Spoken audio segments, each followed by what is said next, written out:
Atos capítulo 14. E aconteceu que, em Icônio, entraram juntos na sinagoga dos judeus, e falaram de tal modo que creu uma grande multidão, não só de judeus, mas de gregos.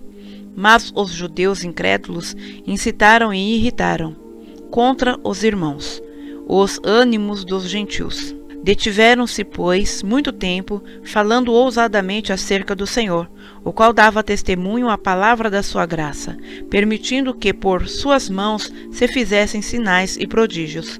E dividiu-se a multidão da cidade, e uns eram pelos judeus, e outros pelos apóstolos.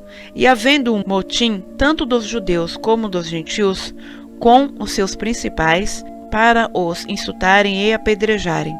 Sabendo-o eles, fugiram para Listra e Derbe, cidades de Licaônia, e para a província circunvizinha. E ali pregavam o evangelho. E estava assentado em Listra certo homem leso dos pés, coxo desde o ventre de sua mãe, o qual nunca tinha andado. Este ouviu falar Paulo que, fixando nele os olhos, e vendo que tinha fé para ser curado, disse em voz alta: Levanta-te direito sobre teus pés. E ele saltou e andou. E as multidões, vendo o que Paulo fizera, levantaram a sua voz, dizendo em língua licaônica: Fizeram-se os deuses semelhantes aos homens, e desceram até nós.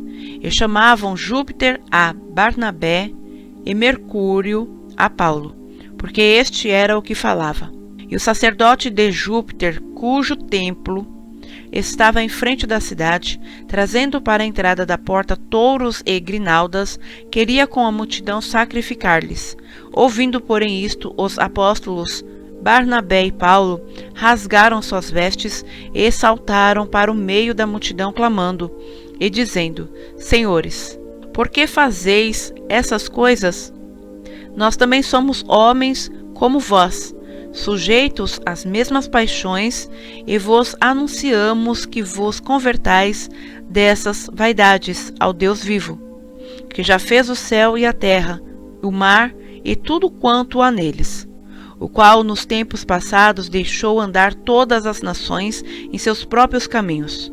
E, contudo, não se deixou a si mesmo sem testemunho, beneficiando-vos lá do céu, dando-nos chuvas e tempos frutíferos, enchendo de mantimento e de alegria os nossos corações.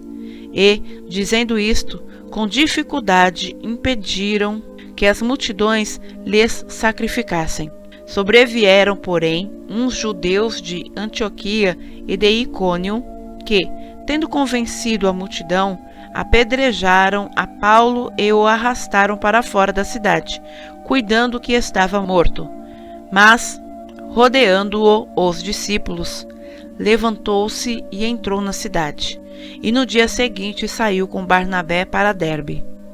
E tendo anunciado o evangelho naquela cidade, e feito muitos discípulos, voltaram para Listra, e Icônio e Antioquia, confirmando os ânimos dos discípulos, exortando-os a permanecer na fé, pois que por muitas tribulações nos importa entrar no reino de Deus. E, havendo-lhes por comum consentimento, eleito anciãos em cada igreja, orando com jejuns, os encomendaram ao Senhor em quem haviam crido. Passando depois por Pisídia, dirigiram-se a Panfilha. E, tendo anunciado a palavra em Perge, desceram a Atalia, e dali navegaram para Antioquia, de onde tinham sido encomendados à graça de Deus para a obra que já haviam cumprido. E, quando chegaram e reuniram a igreja, relataram quão grandes coisas Deus fizera por eles, e como abrira aos gentios a porta da fé. E ficaram ali não pouco tempo com os discípulos.